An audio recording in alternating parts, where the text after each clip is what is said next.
Good afternoon, everybody. Welcome to CIOs and Bowties from ACG Wealth. We're looking to address issues that are of interest to our clients, of interest to the investing marketplace at large, and we hope that you'll come back for more as Greg and I, over time, discuss more issues that are, as I said earlier, of interest to people that we deal with on a daily basis. Today, interestingly enough, we hope all of them are interesting, we're talking about blockchain and the resulting cryptocurrencies that come from blockchain technology, the differences between the two, enormous, they are different things entirely, and Greg will share his experiences, his knowledge with us all today regarding both both cryptocurrencies and blockchain. So to begin with, Greg, cryptocurrencies, are they here to stay? And why don't we address at the outset blockchain, how it affects cryptocurrencies and what differentiates the two of them? Okay, well, David, good to be here. You're the bow tie, I'm the CIO, so maybe we'll be interchangeable at some point. Well, thanks very much for the opportunity, and so let's deal with that real quick. So the best way I can talk about it is, if you remember the old Napster days, when everyone was downloading music. It turns out it wasn't legal and that was shut down. But basically, if you take that concept of Napster, which really meant that a song would sit on thousands and thousands of computers, and you would basically access that song wherever it was available, it meant that this distributed architecture allowed a unique, a true copy of the file to reside in thousands of places and couldn't be it couldn't be duplicated. No, it couldn't be changed. Okay, so that's an important part, is the change aspect. So blockchain is pretty much the same thing. It's a distributed architecture, thousands upon thousands of computers, which will contain maybe a code, a unique code, or a unique file, or something along those lines. And by virtue of this distributed architecture, and you cannot hack it, you cannot change it, it really becomes a true source of that data. You cannot impose or change what that data is. So once an event has occurred, it's set in concrete, so as to speak. Exactly, totally set in concrete. So why is that important? It's important because here you have a system where you don't really have a representative, a central bank, an institution saying this is the true copy of that data. You can believe the true copy exists just by virtue of the infrastructure of the data. So that's kind of important now, that you can take out a central bank or some central institution. It's the perfect disintermediation, if you will. So that's blockchain, and we'll discuss its various applications, which are too numerous to talk about. All a cryptocurrency is then is a currency or a code or an algorithm that sits on a blockchain, which says this represents value. So and you cannot alter the code, so you cannot alter the value component of it. So cryptocurrency is really just a coin with value on a blockchain. Blockchain is the technology, cryptocurrency is a result thereof. Yes, it's an application. Correct. Excellent. So there are opportunities in the marketplace, already they exist, in terms of trading cryptocurrencies and in terms of arbitraging perhaps across different platforms, various cryptocurrencies and the like. Talk to us about how the world is developing these arbitrage and trading opportunities within cryptocurrency. Certainly. So one thing you and I know from being in the markets for a long period of time is that when things go up in price, the speculative fever runs hot and a lot of new entrants jump into the market to capitalize on it. So what we saw essentially was Bitcoin, which is the quintessential cryptocurrency. It is the biggest cryptocurrency out there, and it's synonymous with cryptocurrencies. The price of Bitcoin went from $200-300 in 2012, I believe it was, to a high of about 19, even touching maybe 20,000 this year. Well, such a massive increase brings in a lot of people and participants that say, well, we're going to trade this. First of all, it's very volatile. And second of all, if the price is appreciating, you want to capture some of that price appreciation. So the advent of many different kinds of funds that are trading cryptocurrencies. Now, just to be clear, there are now at this point thousands of different kinds of cryptocurrencies. Bitcoin is the quintessential, but there are hundreds and hundreds of coins that are coming out every day. My personal problem with such a thing is, trading is difficult no matter what you're trading. Again, you and I know that, you from your Forex days, it's difficult. So I don't understand how a participant can all of a sudden be good at trading cryptos. Where were they before, and where were they trading before, and why weren't they successful at that? So that's my first kind of way of being a little bit dubious about the trading aspect of it. Maybe a buy and hold strategy might actually work better, but we'll see about that. The arbitrage aspect really is interesting to me, because the way arbitrage can work is if you've got sizable transactions being executed on certain exchanges, you know that when that transaction hits, it's actually going to distort the price vis-a-vis the other exchanges. So I do believe there is an arbitrage capability for those who could trade in size, and maybe that can be captured in a trading strategy in a fund context. That leads me on to something else, though, is these sit in the big wide world of their internet. They don't sit at a custodian per se. So how do you arbitrage? Ethereum might be, which is another of the cryptocurrencies. How do you arbitrage one currency vis-a-vis other if they're not being settled across the same platforms? Yeah, I mean, that's so. Let's even jump back and simplify your question a little bit, if I may. If you or I wanted to simply go and buy cryptocurrency, not even bother arbitraging or even getting there, it's really tough to do. You cannot open up your Scottrade or E-Trade or Fidelity account or whatever it is and simply buy a different coin all the time. There's an advent of an ETF, and we'll park that for a second. But generally, it's quite difficult. You need to sign up with a company like a Coinbase, a hot wallet, it's called. And then you've got to transfer your money into the wallet. And then you've got to buy the Bitcoin. And then you've got to transfer Bitcoin to Ethereum. It's tough, right? So this, I believe, in time will become seamless. People will work it out. I mean, if there's money to be made, people will work it out. It'll be seamless. But right now, I believe that is a large impediment to a lot of our compatriots, other wealth managers, actually adopting cryptos at all, because it's actually too tough to trade, let alone arbitrage.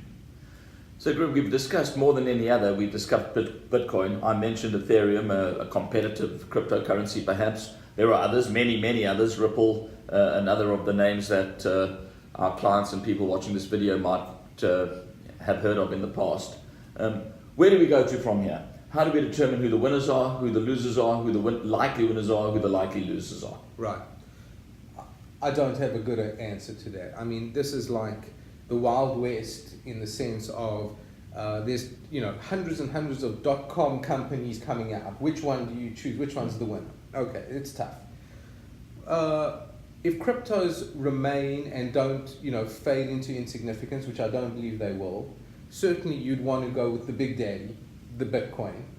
Ethereum seems to be up there. There seems to be a lot of development that's occurring on Ethereum. I think market cap wise it's probably the second biggest. Okay. So again, those will be your blue chips, so to speak, and won't go away. So I'm quite comfortable putting money into those if I was investing in it. The other one I kind of like is Bitcoin Cash. Oh. That's an interesting one because Bitcoin Cash is essentially a bunch of developers on Bitcoin saying, we don't agree with the way the development is going on Bitcoin. We want to take what's known as a fork. So we want to develop it in a different way or allow some different functionality. They fork it, and a fork creates a new currency, so to speak. I think of that akin to a stock split, if you will, where you get units in the split off company as well as the mothership. So Bitcoin Cash is interesting to me, Ethereum. And the other two, and again, you mentioned there's hundreds. You mentioned Ripple. Ripple's kind of interesting because it's being adopted by the banking institutions at large. especially for large global transactions. So we got to watch Ripple. That's an interesting one. And the other one I kind of like for, it's big enough to think about is called Stellar, otherwise known as Stellar Lumens. And the only reason I really like Stellar is because it's being adopted for whatever reason quite well amongst emerging market countries. And let's be clear, as far as an application is concerned, you and I both know that when you go to South Africa these days, almost every person, regardless of their economic stratum, is carrying a smartphone. Yeah. Which means that they now have a bank that they enable to transact with. So therefore, that's a trend that seems quite good to me, and so Stellar Lumens being a currency that might benefit. That leads me to a question which is in fact not on my list. I hadn't prepared for this, but I think it is worth discussing. Central banks and their adoption of some kind of crypto kind of currency. Likely to occur, has occurred in certain instances, Venezuela, Zimbabwe, and other perhaps emerging economies. Where are we with the likes of the Bank of England, the Federal Reserve Bank, the National Bank of Switzerland adopting something of a cryptocurrency kind of competitor to their local currency? Yeah. Wow. Okay. That's a long, involved, deep question, but let's try to attack it a little bit.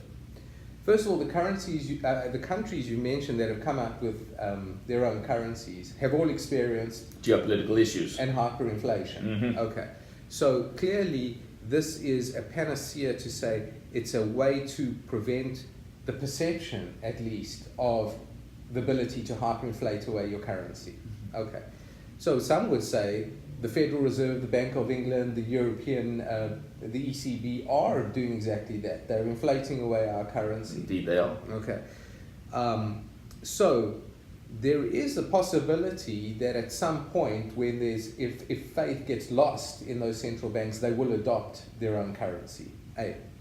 B, they may just turn around and say, cryptocurrencies are illegal. You can't trade them. In fact, I think some countries have. I think China put some kind of moratorium on them, possibly because a lot of money was leaving the country, illegally as a result.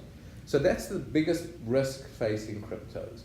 The counter to that is that if a central bank did make a crypto illegal, there's no way to stop it from morphing into other boundaries, just going offshore. So it's very hard to collapse the whole system by virtue of its design, which means that a central bank is more likely to adopt it in some way. And have some control. Have some control and try and spearhead the technology, chaperone the technology in the way they want to go. So it's anyone's guess at this time. Excellent.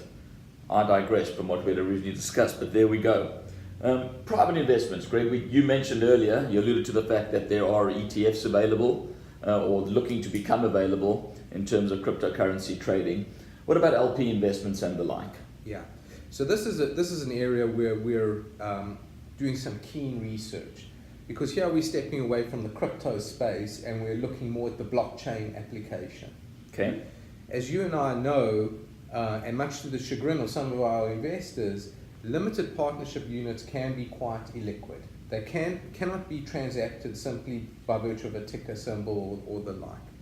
Well, there is many companies, I don't know if there's a lot, but there's many companies trying to adopt the process of putting a limited partnership unit onto the blockchain, i.e. saying this unit is unique, it represents value in this company, etc.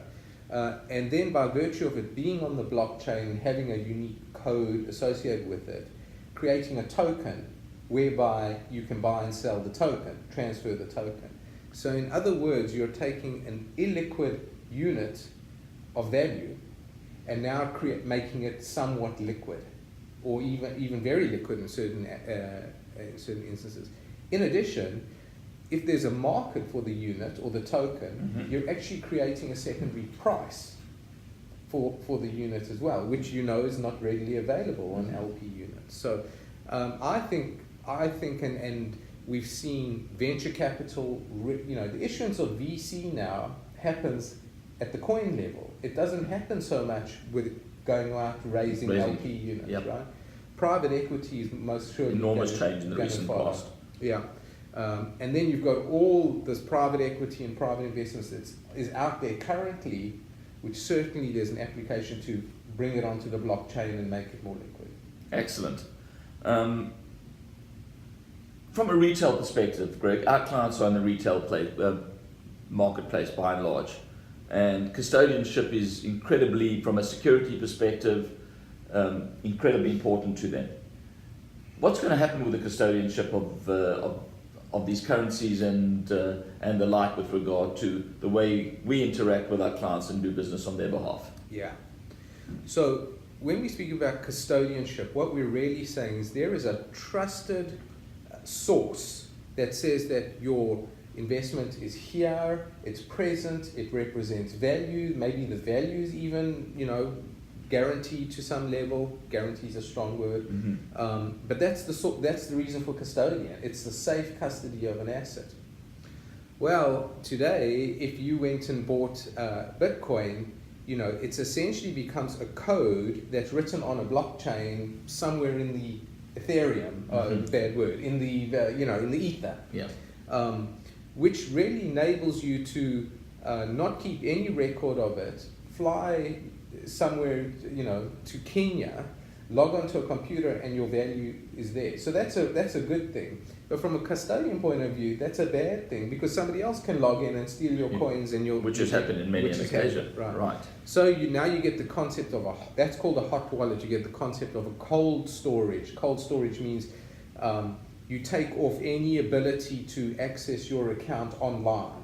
Maybe you write down your code on a piece of paper and lock it in a safe, but no one can get access to your account. Cold storage. But that's fine, if you're dealing in maybe small increments. But now when we start dealing in the monies that we are used to, which is in the millions, and sometimes tens of millions, you're certainly not going to put a piece of paper with a code in your wallet or in your, safe. That's no good.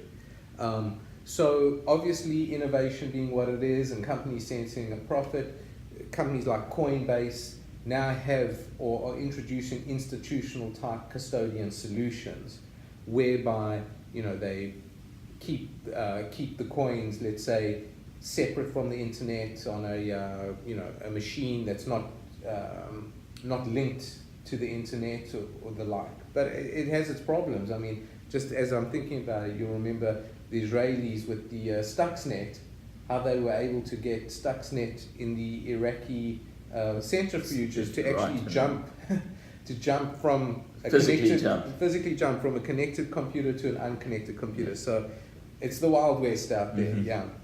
How interesting. Greg, we're both members of ACG Wealth's investment committee. So put your chief investment officer cap on right now and tell our viewers, should we have an asset allocation, a portion of asset allocation to Bitcoin to cryptocurrencies at this juncture? Yeah, great question. Is yeah the answer? Yes? No. Yeah, yes, no. Yeah.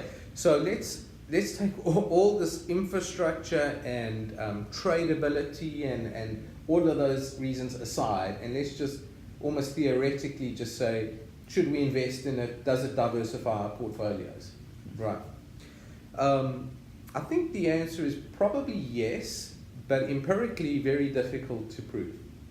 The qualities of the Bitcoin represent to a degree, let's say, precious metal.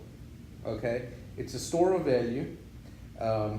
It's easily transportable. It's a commodity, so it can be transported. Easily transportable commodity, and it's hard to make millions and millions of them, right? So there's a finite supply of Bitcoin, for example, which is similar to gold. So it's more a commodity, therefore, than it is a currency. Is that what you're saying? It is, and we might talk about that. The SEC has even come out and said this is a commodity. The Bitcoin is a commodity, or the coin is a currency. The coin is a commodity. Interestingly enough, if it represents the same characteristics as, let's say, a precious metal, which we know diversifies an asset in an asset allocation, you would think that you should have exposure to some as a risk mitigator. but the performance history is so short and so volatile, empirically we don't know.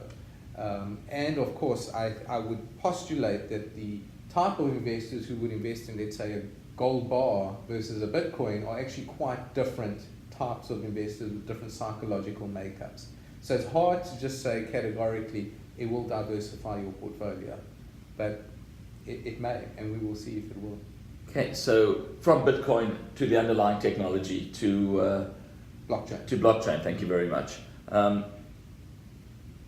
Where is blockchain being used today? What are the realities for blockchain, and how practical is the technology? Very practical. Okay, I mean, again, going back to the Napster days, the technology's proven to work. By the way, not every blockchain, if you will, is a public blockchain. So Bitcoin is a public blockchain because it records, each Bitcoin on the blockchain, and you and I can actually go and see that, right? Some, interbank blockchains are private. We can't see them, but they're public to the various banks. So the technology does work. Where it's being used, for me, from an interesting perspective right now, is the transportation or tracking of physical goods to the end user. So let me be clear about that. You and I, again, coming from Africa, know that war diamonds or war commodities, especially out of the Democratic Republic of the Congo, such as cobalt, which is newly popular because of batteries.